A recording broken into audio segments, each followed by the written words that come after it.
오늘 빌립보서 9번째 시간입니다. 빌립보서 2장 오늘 17절부터 할 자리죠.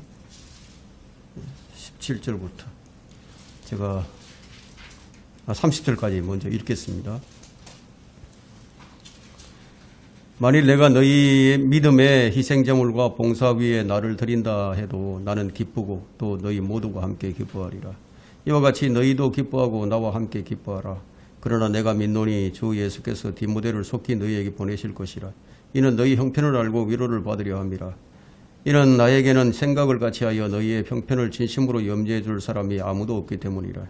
모두 자기 자신의 일만을 구하고 그리스도 예수의 일은 구하지 아니하느니라. 그러나 너희는 디모데의 증거를 안 하니 마치 아들이 아버지와 함께 섬긴 것처럼 그가 복음 안에서 나와 함께 섬겼느니라. 그러므로 나에 관한 일이 어떻게 되어가는지를 보고서 곧 그를 보내기를 바라며 내가 주를 믿노니 나 자신도 속히 갈 것이라. 또한 나는 에파브로디도를 너희에게 보내는 것이 필요하다고 생각하였노라. 그는 나의 형제요 동역자이며 전우이고 너희 사자이며 나의 필요를 공급해주는 일꾼이라. 이는 그가 너희 모두를 그리워하고 그가 아프다는 것을 너희가 들었으므로 심히 근심하였음이라. 그가 정량병들어 죽게 되었으나 내가 슬픔 위에 슬픔을 당하지 않도록 하나님께서 그에게 자비를 베푸셨으니 그에게 뿐만 아니라 나에게도니라. 그러므로 내가 더욱 서둘러서 그를 보낸 것은 너희로 그를 다시 보고 기뻐하게 하며 또 나도 슬픔을 덜려 함이라. 그러므로 주 안에서 그를 기뻐함으로 영접하고 또 그와 같은 사람들을 귀하게 여기라. 그가 그리스도의 일을 위하여 거의 죽게 되었으나 자기 생명을 돌보지 아니하였으니 이는 나에 대한 너희 섬김의 부족함을 그가 채우려 함이라.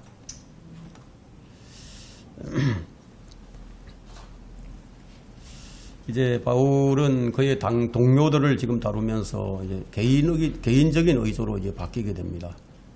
사람들은 혼자서 일을 하지 않죠. 함께 일할 사람이 필요합니다. 자, 우리는 함께 살며 함께 일하도록 그렇게 지음을 받았어요. 하나님도 삼위일체죠. 삼위의 하나님께서 함께 일을 하시듯이 사람도 일을 할 때 늘 함께 할 동력자가 필요합니다. 자, 하나님은 사람을 통해서 일하실 때 그 사람의 능력이나 어떤 탁월함이나 그 어떤 것보다도 필요로 하는 것이 뭐냐 하면 신실함이에요. 신실함. 그래서 청지기에게 요구되는 것이 뭐죠? 무엇보다도 신실함으로 발견되는 것이라고 말씀하고 있죠. 그렇죠? 자, 하나님께서 이 땅에서 인간을 통하여 일하시고자 할 때 그렇다면 하나님의 방식이 있지 않겠어요?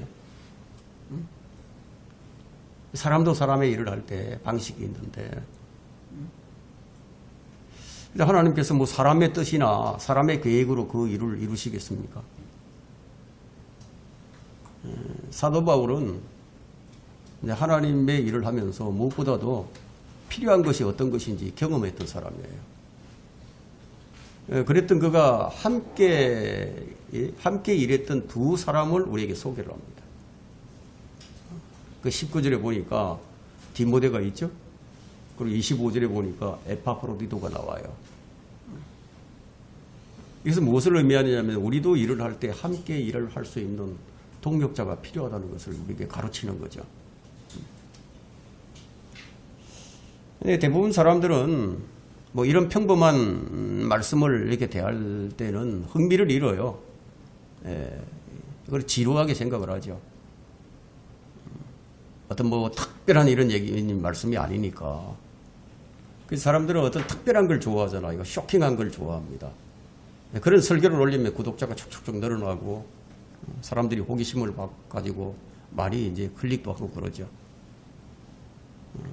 자, 그러나 우리가 매일 어떤 특별한 음식만을 먹고 사는 것은 아니잖아요. 오븐에서 꺼낸 빵도 필요하고 뭐 곁들여 마셔야 할 그런 음료도 이제 필요한 것이죠.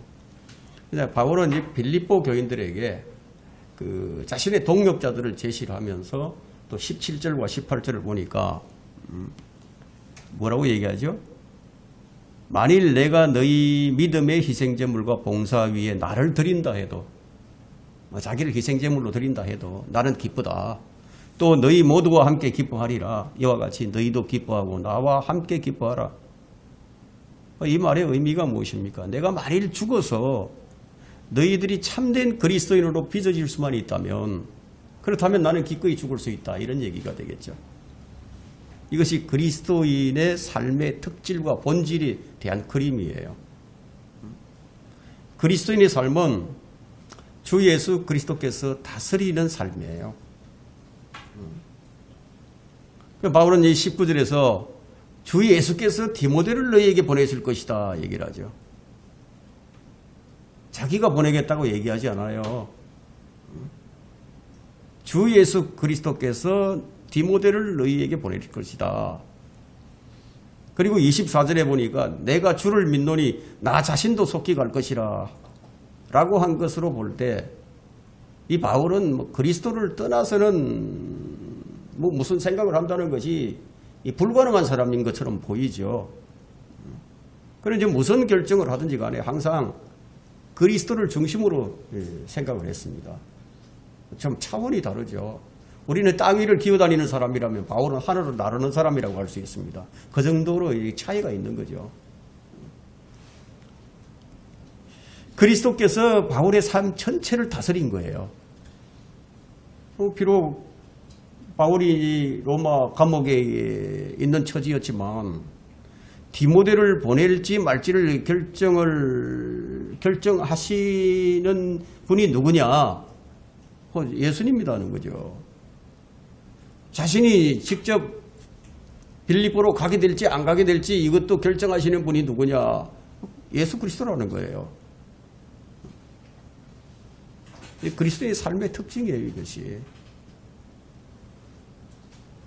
주 예수 그리스도의 뜻을 따르고 그분의 순복하며 그 뜻에 매여서 사는 것.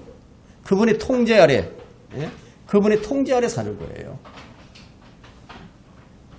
이런 말씀을 볼 때 바울이 어떤 사람이었는가 늘 그리스도와 이제 교통한 것을 알 수가 있어요. 그분의 뜻을 떠나서는 행동하지 않았습니다. 그분의 뜻이 그의 시각 전체를 다스리고 지배를 했던 거죠. 이제 바울은 오직 그분만 기쁘게 하기를 원했습니다. 자기를 위한 것이 아니라 그분이 기뻐하면 자기도 기쁘다, 이게. 자기가 하는 일이 분명 그분의 인도와 지도하에 있음을 인식하고 있었습니다. 늘 그리스도를 의식하는 삶이었죠.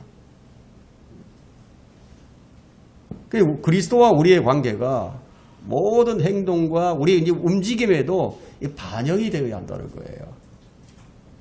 뭐 세상 일 따로, 영적인 일 따로 이런 것이 아니라는 거예요.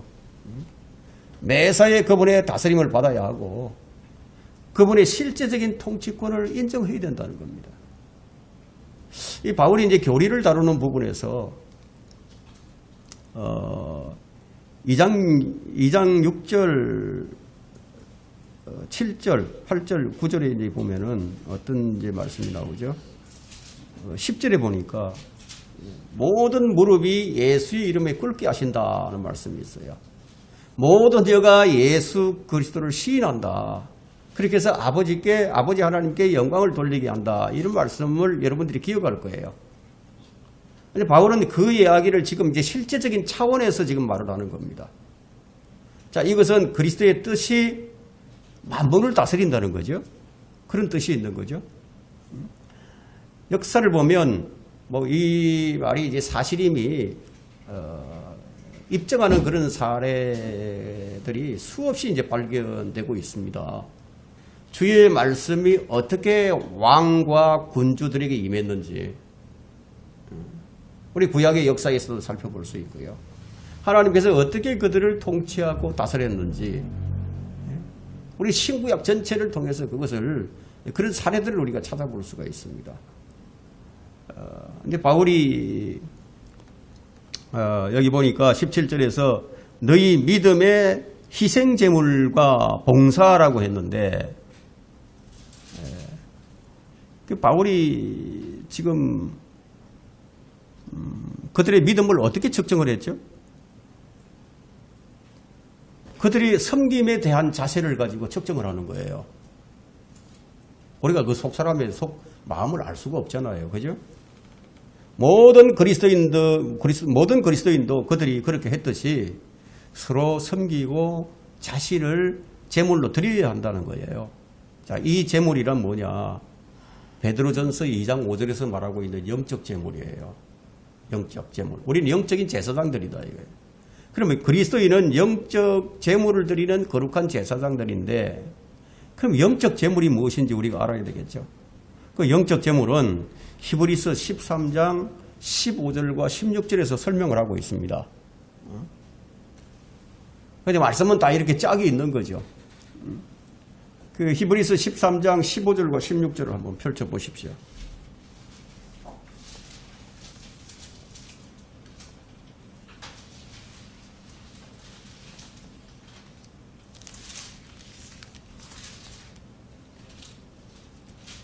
자, 그러므로 우리가 그분을 통하여 찬양의 제물을 하나님께 계속 드리자.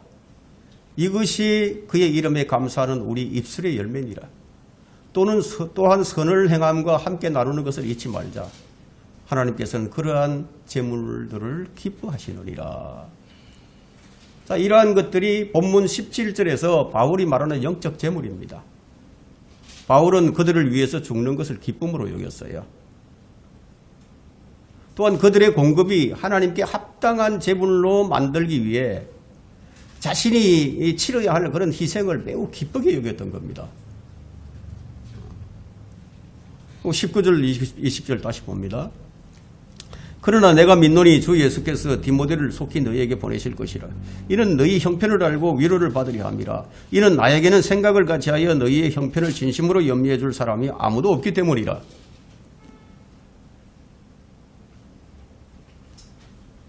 바울이 지금 무슨 말을 하고 있습니까?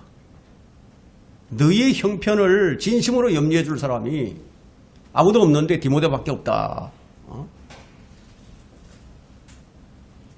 빌립보 교회에 사람을 하나 보내긴 보내야 되겠는데 마땅한 사람이 지금 디모데밖에 없다는 거예요. 여러분, 이 디모데가 어떤 사람입니까? 바울이 2차 선교 여행 때 루스트라에서 만난 사람이었어요.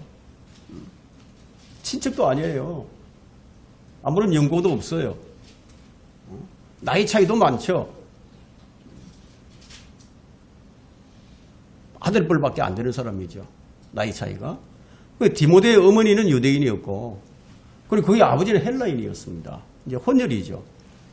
근데 바울이 이제 2차 선교 여행 때 아주 큰 소득이 있었다면은 이 디모데를 만난 것이었어요. 정말 신실한 일꾼을 만난 거죠. 이 디모데가 바울이 갇혀 있는 이 로마 감옥에까지 와서 아주 신실하게 돕는 거예요. 그래서 이 디모데를 빌립보 교회에 보내려고 이제 생각을 했던 겁니다. 그럼 우리가 바울이 이런 생각을 가지고 디모데를 보내면서 왜 주 예수께서 디모데를 속히 너에게 보내실 것이라 이런 말을 했을까요? 자기 생각 아닙니까? 바울이 이런 얘기를 합니다. 이제 고린도전서 14장 이제 47절에 보면은 내가 너에게 쓴 글들은 누구의 말이라고 했죠? 주의 명령들이라 말씀했어요. 내가 너에게 쓰는 글들은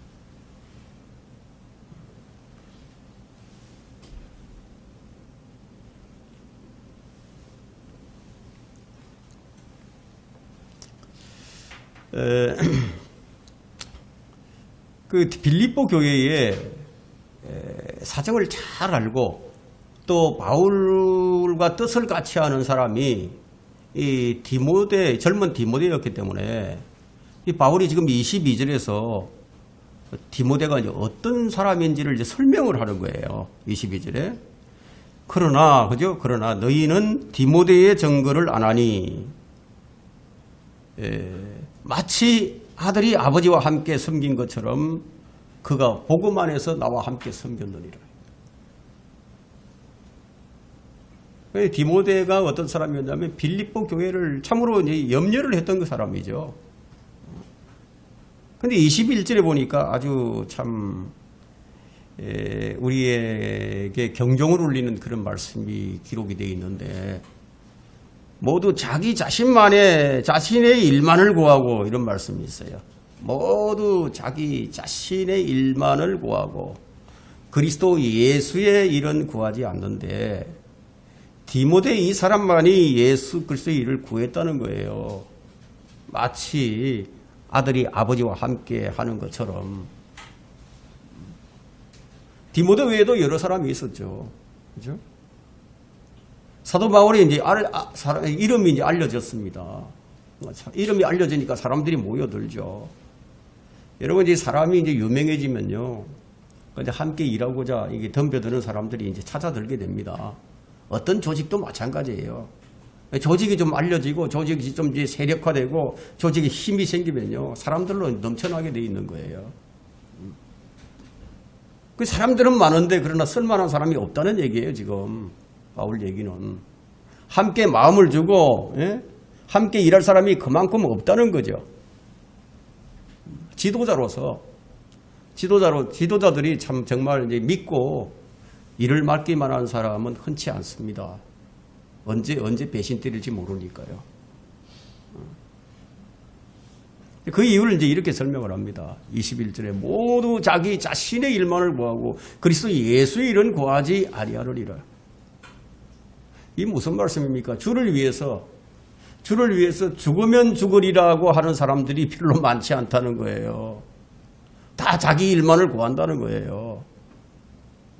말하자면 이런 것이죠. 국가 조직에 들어가서 국가를 위해서 일을 하지 않고 자기 일만을 한다는 게 자기 일만. 자기 자신의 일만을 한다는 거예요. 공무원이 되면 누구를 위해서 일해야 됩니까? 국가를 위해서 일을 해야 되는 거죠. 근데 자기 자신만의 일을 한다. 그런 뜻이죠. 그런 면에서 볼 때 정말로 주님을 따르는 사람들이 많지 않은 거예요. 믿기는 믿는데 주를 위해서 일을 하는 사람들이 이제 많지가 않다. 이제 그런 뜻이 됩니다. 모두 자기 일만을 구한다고 하잖아요. 여러분도 이 점에 매우 주의를 해야 됩니다. 믿음의 생활이 다 결국은 다 자기 일만을 구하고 있다는 거예요. 겉보기에는 다 하나님의 일이에요. 근데 자세히 들여다보니까 다 자기 일만을 해요. 그러니까 보낼 사람이 없어요. 주를 위해서 일하는 사람이 극소수라는 얘기예요.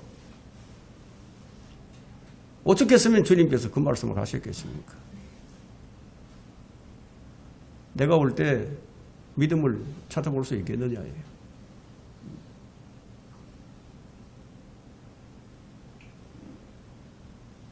그래서 이 영적 분별력이란 뭡니까? 이런 것까지도 분별하는 거예요. 바울이 이런 사람이었어요. 이런 것까지도 분별을 한 거예요. 이건 정말 무서운 일인데요. 다들 자기 일만을 하면서도 하나님의 일을 한다고 자신들이 그렇게 생각을 하고 있다는 거예요. 이 바울이 지금 엄청난 얘기를 한 겁니다. 이것이 오늘날 현실이에요. 그때뿐만이 아니고 지금 현실이 그래요.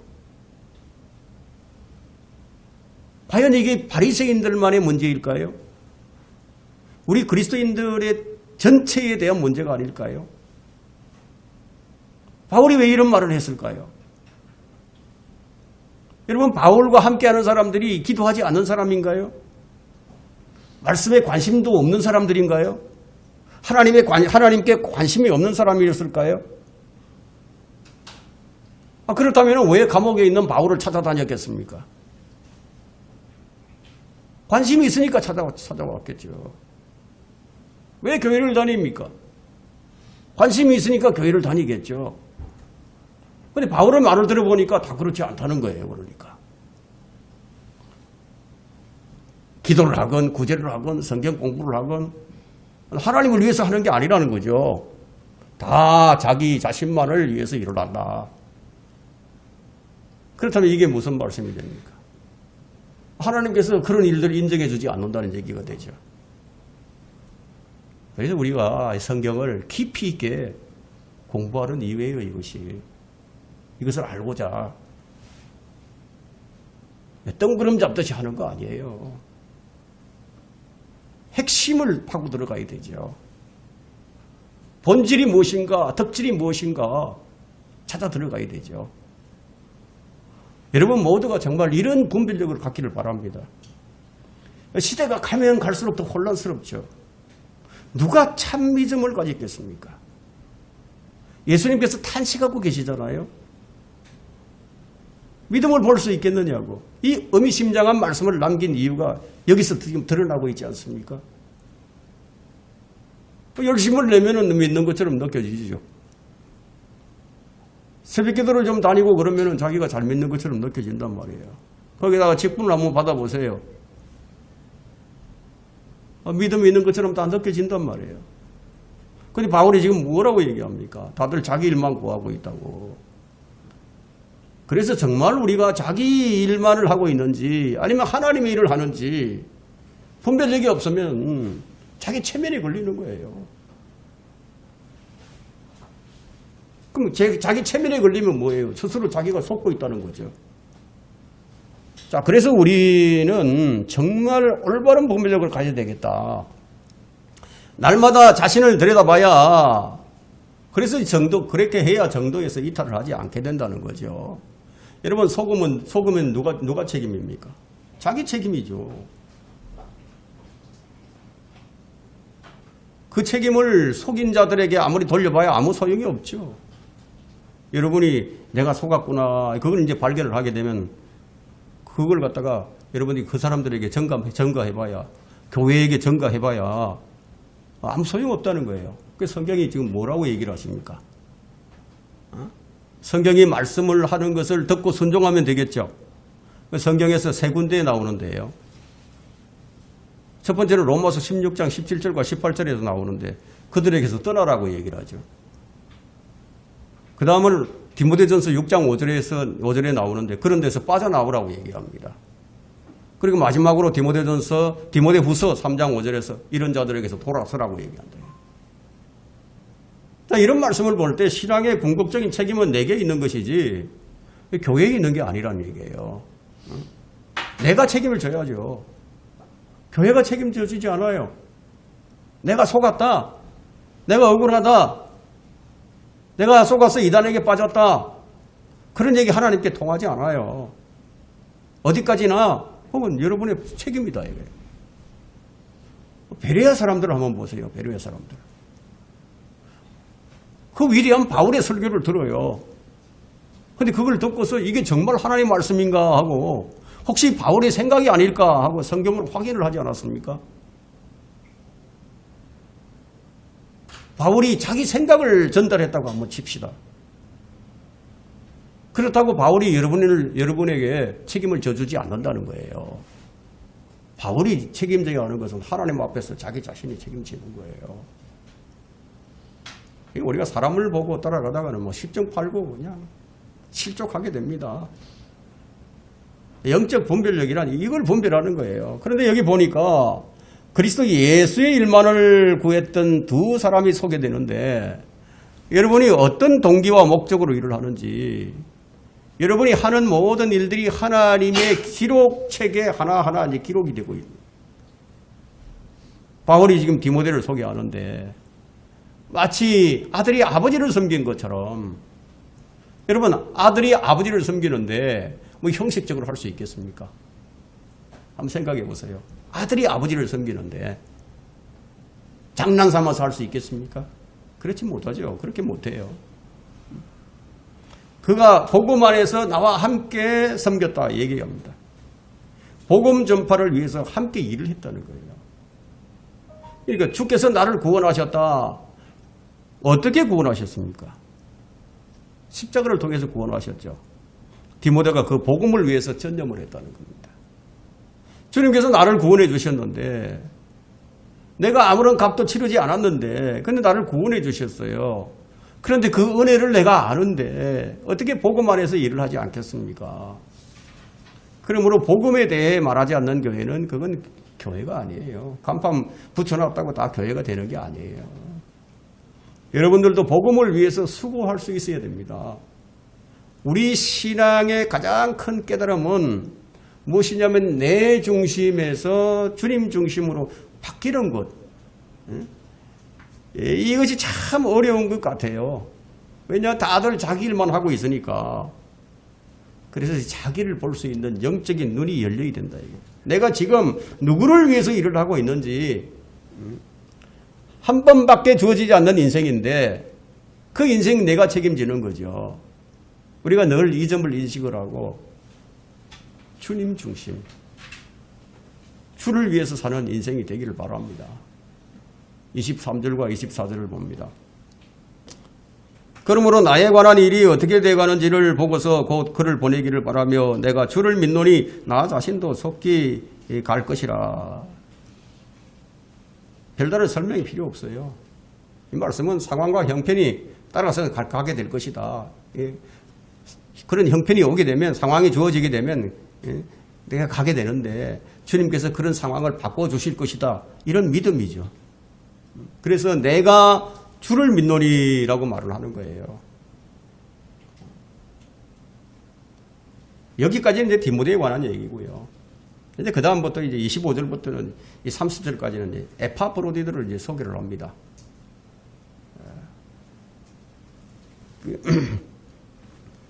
25절 한번 보겠습니다. 뭐라고 설명을 하는지. 또한 나는 에파브로디도를 너희에게 보내는 것이 필요하다고 생각하였노라. 그는 나의 형제요. 잘 주목하세요. 그는 나의 형제요. 동력자이며 전우이고 너희의 사자이며 나의 필요를 공급해주는 일꾼이라. 여러분 이렇게 쫙 읽으면 이게 무슨 뜻인지 그냥 금방 쫙 이해가 됩니까? 성경 공부는 어떻게 해야 되느냐. 중고등학생들이 국문학 공부를 하듯이 그렇게 공부해야 되는 거예요. 그렇게 하면 알 수 있는 거예요. 에파브로디도는 하나님에게서 난 형제였습니다. 네?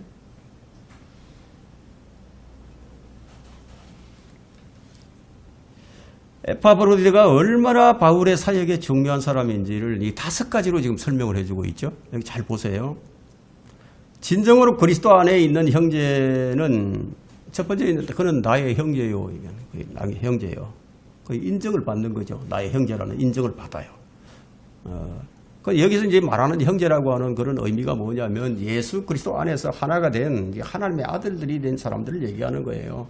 예수 그리스도를 믿어서 누구든지 그를 영접하는 사람들에게는 하나님의 아들들이 되는 권세를 주셨으니 저 그의 이름을 믿는 사람들에게니라. 그들은 혈로나 육신의 뜻으로나 사람의 뜻으로 나지 아니하였고 하나님에게서 난 사람들이라. 여기 요한복음 1장 12절 13절에 여러분들 이 복음을 전할 때 이런 구절을 많이 사용하죠. 하나님에게서 났다. 에파브로디도는 하나님에게서 난 형제였다. 두 번째는 이제 동력자라고 얘기합니다. 동력자며, 그죠? 동력자. 어떤 형제들은 동력자가 못 되는 형제들이 있어요. 형제들은 많은데 이 동력자들이 못 돼요. 가인과 아벨도 형제였어요. 그런데 아벨의 동력자가 아니었습니다. 가인은. 에스와 야곱도 형제였는데 야곱의 동력자가 에스는 아니었습니다. 이스마엘과 이삭도 배달은 형제였지만 이삭의 동력자는 아니었죠. 이스마엘이. 세 번째 뭐라고 얘기하고 있죠? 세 번째는 전우다고 얘기하면 전우다. 생사고락을 같이 한다는 거예요. 예. 총탄이 빗발치는 그 전쟁터에서 생사를 같이 한다. 그러면 이 전후에 대해서는 여러분 이 에베소서 6장 이 10절로부터 15절에 쫙 나와요. 하나님의 전신 갑옷을 입은 군인들을 얘기하는데 그 군인들은 대열을 흩어지지 않아요. 예? 뒤로 쳐지지 않아요. 뒤로 쳐지게 되면 그냥 먹잇감이 되는 거죠. 예. 배신을 하지 않습니다. 적들에게 정보를 팔아넘기지도 않아요. 망을 보는 시간에 잠도 자지 않습니다. 식량 백업을 나누는 것도 거절하지 않는 그런 사람, 진정한 전우였죠. 함께 먹는 거예요. 생사고락을 함께 한다. 네 번째는 에파브로디도는 빌립보 교회가 바울을 돕도록 보낸 사자였다는 거예요. 빌립보 교회에서 보낸 사자였다는 거예요. 다섯 번째 에파브로디도는 바울의 필요를 공급해주는 일꾼이었다.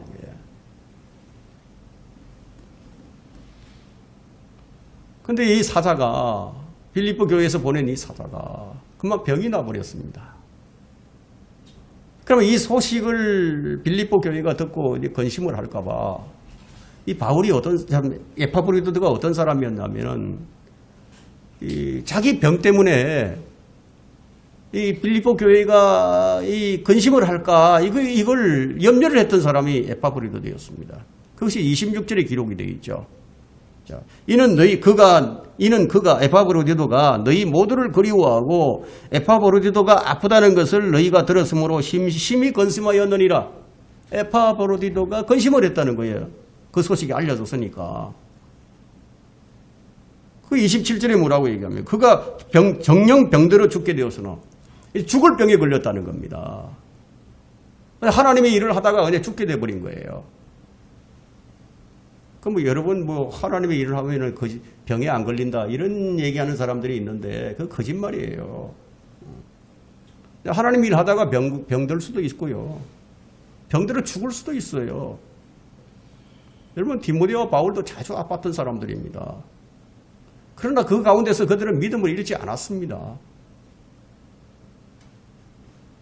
상황을 초월한 그런 믿음을 가졌던 사람이죠. 그들은 내게 사는 것이 그리스도니 죽는 것도 유익하다 이런 말을 할 수 있는 사람들이었어요. 그러니까 기꺼이 희생할 준비가 되어 있는 사람들이었어요. 그가 정령 병들어 죽게 되었으나 내가 슬픔 위에 슬픔을 당하지 않도록 하나님께서 그에게 자비를 베푸셨으니 그에게뿐만 아니라 나에게도리라.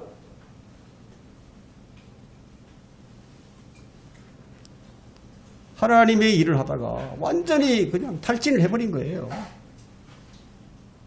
하나님께서 그래서 에파브로디도를 불쌍히 여겨서 자비를 베푸신 게 그것이 곧 바울 자신을 위한 것이라는 얘기를 여기서 하고 있는 거예요. 그럼 이게 바로 형제가 아닌가요? 그래서 형제는 한 몸이다. 이게. 함께 울고 함께 웃고 함께 슬퍼하고 함께 죽는 거다. 이게.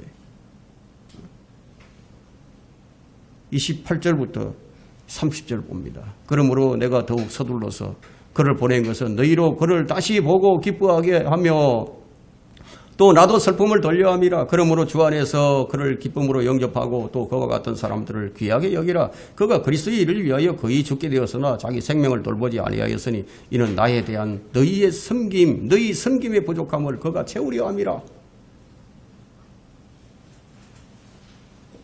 서둘러서 이제 보내는 거예요. 왜? 에파브로디도가 나았으니까 가능한 한 그들에게 빨리 보내가지고 그들의 슬픔을 들어주려고 했다. 에파브로디도의 얼굴을 보고 기뻐할 너희를 생각을 하게 되면은 나는 모든 시련을 잊게 된다. 내가 주 안에서 기뻐하게 된다는 것을 더 이상 설명할 필요가 없는 거죠. 이것이 그리스도의 다스림을 받는 놀라운 삶입니다. 하늘의 영역에 거하는 삶은 아주 자연스러운 거예요. 여러분 이름을 이제 자연스러운 삶이라는 것을 여러분들이 잘 이해를 하셨을 겁니다.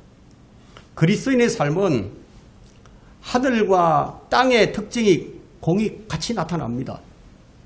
자, 우리의 평범하고 아주 단조로운 매일의 삶에 주님의 영광뿐만 아니라 아름다움이 나타나고 드러난다면은 에파브로디도가 죽음의 문턱까지 갔는데도 바울이 고칠 수가 없었어요. 에파브로디도 자기 자신의 기도로도 나을 수가 없었어요. 근데 하나님의 긍휼이 확률이 하나님의 긍휼 때문에 나은 거다. 이거예요.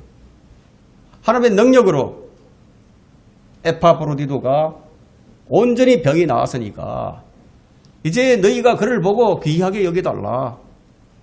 주 안에서 기쁨으로 그를 영접하고 존귀하게 여겨달라. 이런 부탁을 하는 겁니다. 그럼 여러분이 이제 하나님의 일을 하게 되면은 다른 형제들이 존귀하게 여기도록 하나님께서 그렇게 하실 것이라는 그런 얘기가 되겠죠. 때로는 병이 들고 고난이 심하죠. 고난이 심해요. 그런데 하나님께서는 이 형제들 자매들 안에서 아주 존귀하게 여기도록 그렇게 해주시는 거예요. 여러분들도 교회 안에서 하나님의 일을 하는 사람들 아주 존귀하게 여겨주기를 바랍니다.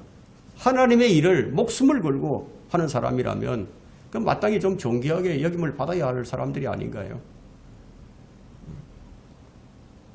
30절에서 에파브리도가 어떤 사람인지 다시 한번 설명을 하는데 그가 그리스도를 위하여 거의 죽게 되었으나 자기 생명을 돌보지 않았느니라. 그래서 저는 이제 여러분 모두가 이처럼 이런 영적 분별력을 가지고 에파브로디도처럼 바울처럼 디모데처럼 그리스도를 위해서 목숨을 걸고 일하는 그런 신실한 청직이 되기를 바랍니다. 바울은 이렇게 결론을 내립니다. 자, 이는 나에 대한 너희 섬김의 부족함을 그가 채우려 함이라. 나에 대한 너희 섬김의 부족함을 그가 채우려 함이라. 이 교회는 함께 연합하는 곳입니다. 함께 일하는 곳입니다. 나의 섬김의 부족을 다른 지체가 이제 채워준다는 거예요. 그럼 아무도 일을 안 한다 그러면 한 사람이 2배, 3배, 10배 할 수밖에 없죠. 하나님의 능력 있는 종으로서 그리스도와 그 일을 위해서 목숨까지 바칠 각오가 되어 있었던 바울과 디모데와 에파프로디들을 우리가 오늘 여기서 본받아야 된다는 거예요. 여러분, 전투는 지금도 계속되고 있습니다. 극렬하고 맹렬한 싸움이 지금도 계속 일어나고 있습니다. 우리 모두가 함께 그리스도의 군사된 자들로서 대오에서 이탈을 하지 않아야 돼요. 나는 비틀거리지 않겠다. 나는 낙오하지 않겠다. 어떤 요구, 어떤 대가를 치른다 해도 설령 죽는다고 해도 나는 개의치 않겠다. 우리 영광의 왕이 되신 주 예수 그리스도를 위해서 기꺼이 일어나 싸우겠다. 이런 다짐을 하는 성도들이 되기를 간절히 바랍니다.